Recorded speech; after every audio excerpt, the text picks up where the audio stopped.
Hello and welcome back to the channel, everyone. Today we want to focus mainly on our AC Wave Manager component because we have a ton of stuff in here that just needs to get built.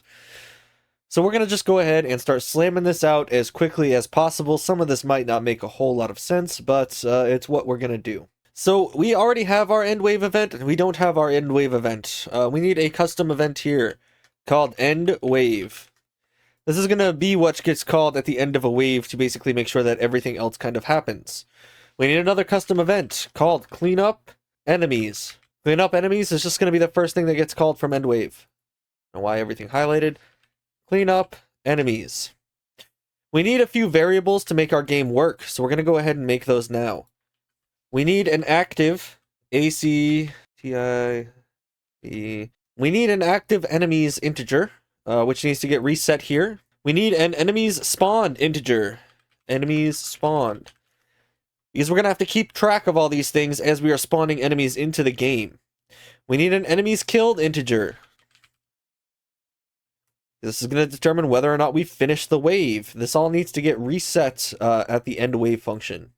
Now, I ran one check inside of my demo project that I think was very neat, and I wanted to make sure we implemented here. So I'm going to need another setup variable, just like use data table. This is going to be called use period cleanup. And I probably could have named that better. But we're going to check and see if use period cleanup is true. And by default, I do want this to be true. So if use period cleanup is true, and I can't say that again, and wave, we're going to get wave just like we did earlier. We're going to say to float in the last episode. We're going to say division, whole and remainder.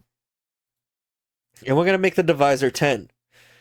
And if that is equal to 0 on the remainder, then that is going to go into the other part of this and. Basically, this is saying that if we are using periodic cleanup and it is the 10th wave, we're going to go ahead and delete all of the enemies currently in the world. We're going to destroy them and basically clean up our entire pooling system. Now, you might want to use this, you might not want to use this. It's very circumstantial whether you want to use this or not. Largely, you would want to use this if maybe like waves 1 through 10, you're spawning red enemies. Waves 10 through 20, you're spawning black enemies. If that's how you're doing your logic, then this is going to be super clutch. Because this is just going to let you just totally remove the enemies that are nonsense and no longer needed because you've gone above a certain wave. So something to keep in mind there. Might be useful to clean up at other intervals other than 10, but that'll be something you have to decide for yourself in your game. I'm just kind of giving you the framework here of what you might do. So we need, obviously, a custom event to handle that. So we're going to make another custom event called periodic cleanup. And we'll go ahead and make that in just a minute, but we know we're going to call off of true periodic cleanup, and off of false, we're going to do something else. So we're going to get wave, because this is the end of the wave. This is where I want to increment my wave. The wave is over. It's time to make sure that our wave is set to the next wave. So when we set up for the next wave, we are getting the proper wave to set up for. So after this increment here, that is where I'm going to start the countdown timer once again. And I am going to set up next wave. Now that our wave is incremented, we can go ahead and figure out what's going to be happening for the next wave, start working on all that logic while the countdown timer goes ahead and starts itself up. So that is end wave. That is all that's going to happen. So ends the wave. Now let's get periodic cleanup out of the way, since periodic cleanup really is not complicated. Unfortunately, periodic cleanup is going to need a variable that we don't have yet. It's going to be an array of actors called enemy pool, because we're going to be pooling our actors. Just actor reference is fine, because this is only for actors that have already been spawned into the world. We're going to control get that out. We're going to run that through a for each. Usually I just drag out and hit F. Today I typed for. And we're just going to destroy all of the actors. Destroy actor. That's it. Make sure all of the actors are destroyed, and then we are going to get the enemy pool here, and we are going to clear it, because now no enemies exist. This pool is empty. We want to make sure that the container is nice and dusted out. Okay? Again, this is circumstantial. You might not use this at all. And I'm just going to name this something like periodic cleanup so I know it's done and out of the way. You might not use it at all. It might just be something that's useful to have. It's totally up to you whether you even build this or not. So we made in one of the first episodes this handle boss death and set enemy inactive. Set enemy inactive is a little difficult. We're going to be using cleanup enemies and another event to use that. Start next wave is going to do things that require this handle boss death to kind of be done. So we're going to do this handle boss death. So handle boss death is going to first get the game state, and it's going to say I killed enemy.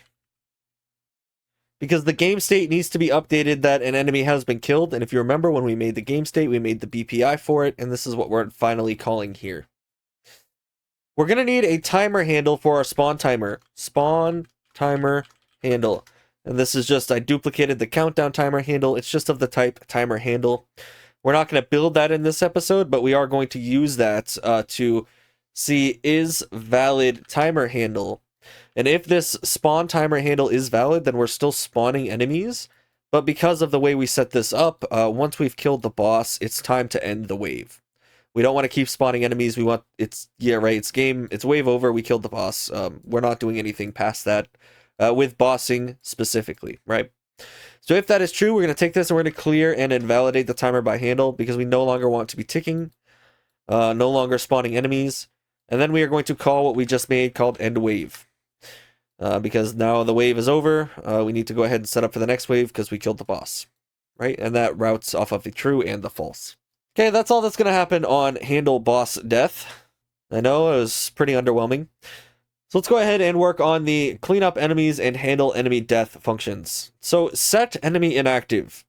Set enemy inactive is going to call two different things, and they need to be two different things because we have no way of knowing right now where exactly these are going to be getting called from. So we're going to call handle enemy death first. So we're going to call handle enemy death. We have this cleanup enemies, but we need another custom event which is similar to cleanup enemies, which is going to be called despawn enemy. And basically, this is going to be what gets called to despawn the enemy itself. So this needs an input of an actor, because we're going to need to call back that actor. So this is enemy ref. And we're just going to go ahead and route this down here and call despawn enemy. Because despawn enemy is going to handle things, too, in its own way. Basically, there just is multiple different ways that we can handle enemy deaths or enemy despawning, and we want to make sure that we're handling them properly. Because when we set this enemy as inactive, we're actually handling the enemy death. But when we despawn enemies, we're not going to handle, or when we clean up enemies, we're not going to handle enemy death. So we're not going to call set enemy inactive. And this is something you can kind of probably optimize a little bit based on how you usually name your functions and kind of how you like things set up. So yeah, set inactive. The first thing we're going to do is handle enemy death. Handle enemy death is going to take some of these variables we just made and actually use them. So we're going to take active enemies, and this is going to get set up when we are spawning the enemies. So we're going to get that, and we're going to decrement it first. Because an enemy has died, right? There's one fewer enemy in the world to deal with. We're going to take our enemies killed, and we're going to increment that. Because now we have killed one more enemy in the world. Okay? We're going to get the game state. And once again, we are going to call enemy killed from the spawn interface, and it is not a boss. Now we need to run a little bit of logic. We need to see if our enemies killed is greater than or equal to, okay, the spawner details. We're going to break that open. Total enemies. Because if our enemy that we just killed makes this greater than the spawner enemies, total enemies for the wave, then we need to end the wave because it's a wave over. So we're just going to say end wave. Now off of the false here, we need to check and see if our spawn timer handle, which again we'll implement in the next episode probably, is valid timer handle. Because if this is a valid timer handle, then it has not been invalidated yet, then we probably need to resume it. So we're going to check and see, is timer paused? And if the timer is currently paused, and it is valid, then we are going to take the spawn timer handle, and we are going to unpause it. That way we continue to spawn enemies. Because we may have reached the maximum allowed, but not the total enemies. And now we need to resume the spawning of the enemies because they are, continuing to spawn into the world. So both of these are actually done. So sets enemy as inactive. And we are going to make a little bit of space here and copy this and drag it down. And handles enemy death. Let's make it bigger so we can move it and move it over here. Okay, now we are going to take care of these last two custom events and probably call it an episode. We're trying to do as much as possible here, but we don't want the episodes to be too long. And unfortunately, we do just kind of have a lot of stuff to do inside of this wave manager. So just try to follow along and make sure you have a one-to-one copy or you're doing whatever it is you're doing in your game. These episodes aren't too long and they'll be releasing pretty quickly, one after the other. Or you can join the Patreon and get them all. Probably by the time you're watching this, all of them will be available on the Patreon. So yeah, despawn enemy and clean up enemy are the last two things that we kind of need to handle. So despawn enemy is dead simple. We're going to use remove from play. Again, if you remember when we made this BPI earlier in the tutorial series, we made this remove from play interface event. And when we made the pool location on event begin play, we have the pool location. So that's all that's going to do. Technically, we could run that like everywhere else that we run everything. It's just kind of nice to have it as its own custom event. And it just tells the enemy, okay, yes, you can remove yourself from play now. Go to your spawn pool. We're done with you. Okay. Now clean up enemies. Clean up enemies takes our spawn timer handle again. Clear and invalidate this. Because we're done with the wave. We're cleaning up. We want to make sure that our spawn timer handle is absolutely not still working. We're going to take our enemy pool here. We're going to run a for each on our enemy pool. And we are going to run now this set enemy inactive, or not this set enemy inactive. We're going to run now despawn enemy. So despawn enemy off of that array element, which is going to be every single enemy in our pool, is now going to run its despawn logic because we want to make sure that every enemy, no matter its state, is pooled up, despawned, not interfering with our game any longer. Tells all enemies to despawn. Okay, again, we just need slightly different events to handle things in slightly different ways because we want to make sure we're not like accumulating points when we didn't kill an enemy. Maybe we had allow overspawn on and we had like 10 enemies left, but we only needed to kill one to finish the wave, and I don't want the player to get the credits for 9. Something like that. Totally up to you how you actually implement this, though. Now, I was going to end the episode here, but I kind of decided, since it's a little on the shorter side, let's go ahead and trudge through a few more custom events. I know we're just building and building and building events, and it's probably absolutely terrifying for you, but just stick with us here. Ultimately, this is still shorter than any of our generic crafting episodes, right? So we're going to make another custom event here. This is going to be called Activate Enemy. Okay, it's going to be called Activate Enemy, and it's going to take in an actor reference, and that's going to be the enemy to activate. So we're just going to call this enemy. We're going to run a quick is valid, because we want to make sure that this enemy is valid. If it's not valid, that's kind of a problem. We can't return it to play. But if it is valid, we're going to drag out of enemy and say return to play with a location, and that location is going to be brought into this event. So for now, that's all we need to do. Okay, we're just going to comment it, activates the enemy, and we're going to go ahead and set that aside. So commented activates the enemy and just set it aside. Now there was one more thing I wanted to do with handling the spawn pads, because we need to know where the boss is going to spawn in the world, right? So we need a custom event here called setup boss pad. Because if we don't set up the boss pad, we're not going to be able to spawn a boss. And we're going to need an array of boss pad locations. So I'm just going to duplicate pool location and make an array out of vectors. We're going to drag that in here. We're going to say clear because we want it to be clear before we start this process. We're going to come out of our spawn pads here. So all of the spawn pads in the world, we're going to make a for each loop. We're going to get is active boss pad. Get is active boss pad. And if it is an active boss pad, we are going to add it to the boss pad locations.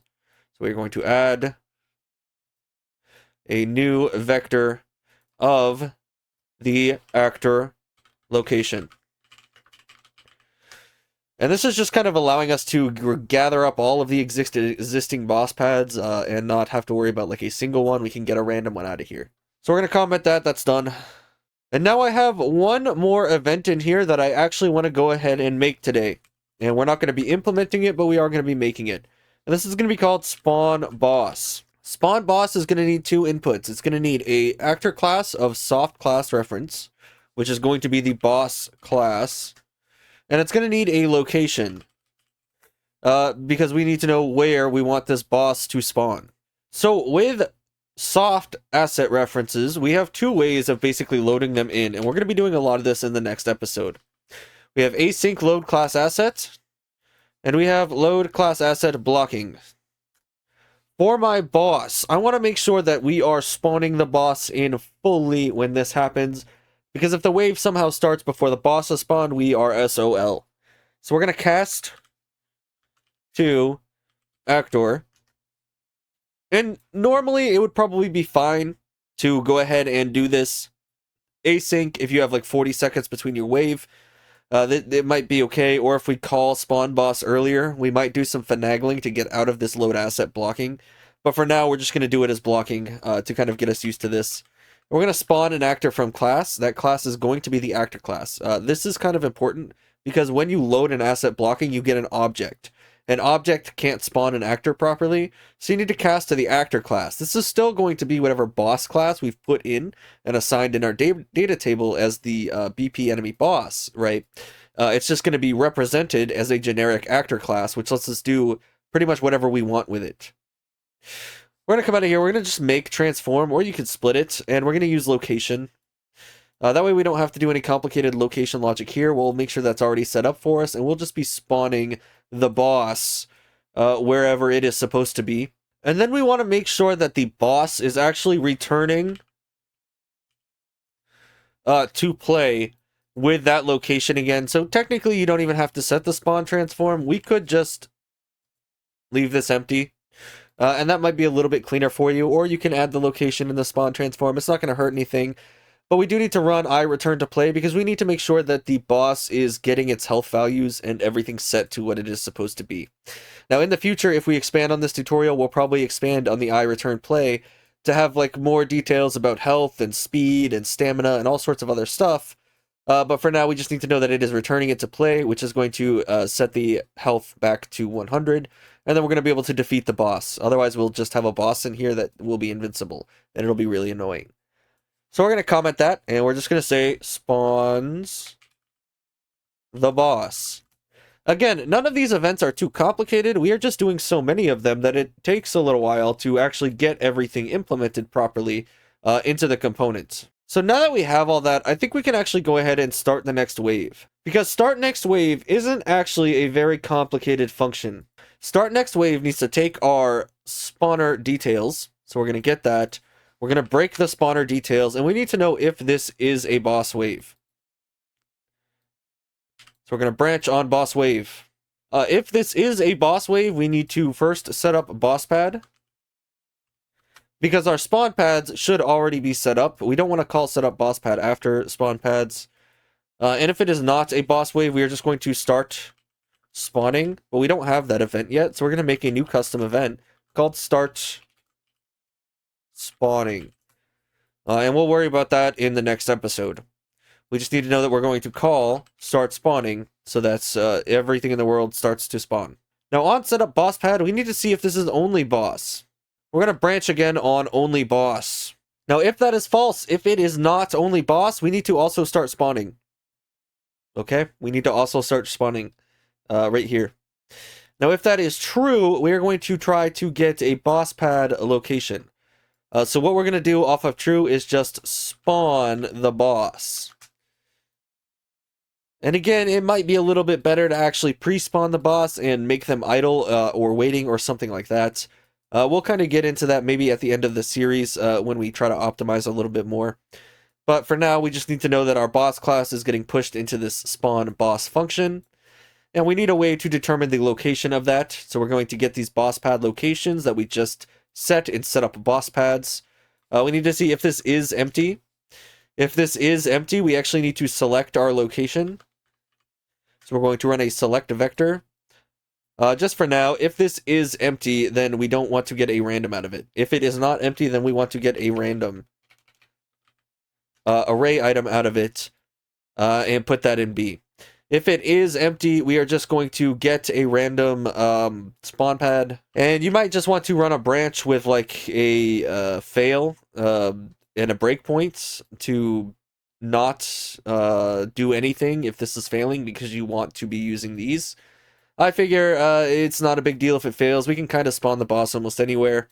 In this game example anyway, if you have like very specific places you need the boss, then yeah, you'll need to make a failsafe. And a failsafe would just be running a branch from this and running a print string and making that print string a breakpoint. That way you would be taken to it as soon as it happens.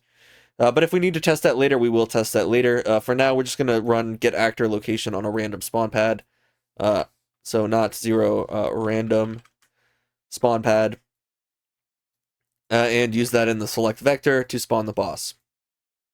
Now, once the boss is spawned, we actually need to increment spawned enemies and increment active enemies because an enemy has spawned, right? So we're going to take enemies spawned, we're going to take enemies active, and we're going to increment both of those. And that is all we are going to do. That is going to be the logic that happens every time we start the wave. We're going to see if it is a boss wave. If it is, we need to do boss stuff. If not, we just start.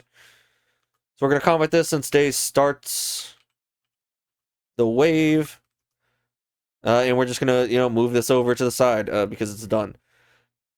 So now in the next episode we will try to start handling our start spawning logic. Hopefully we can get everything else done, but maybe not because our calculate needs is pretty hefty. Thank you for watching. Consider joining our Patreon. For just $3 a month you'll get instant access to all of the project files and the videos as soon as they come out. Now on to the next one.